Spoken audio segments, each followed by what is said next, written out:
Менторшип хөтөлбөр нь админ хэрэглэгчээр дараах 6 төлөвтэй байх ба төлөв нь архивлсан, дууссан, эхэлсэн, хүсэлт авч буй, үүсгэсэн, сонгож буй, нийтэлсэн гих төлөвтэй байна.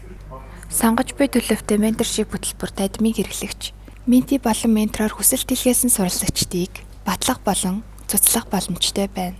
Ингэхдээ тухайн сонгож буй төлөвтэй менторшип хөтөлбөрийн мөрөн дээр 2 тавшин хүсэлт удирдах хэсэг дээр очино.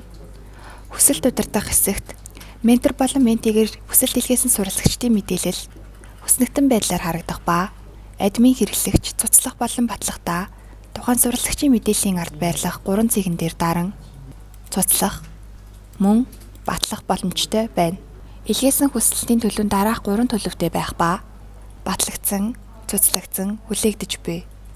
Админ баталсан тохиолдолд батлагдсан, цуцлсан тохиолдолд цуцлагдсан. Хүсэлтийг удирдаагүй байгаа төлөвт хүлээгдэж буй гих төлөвтэй харагдана.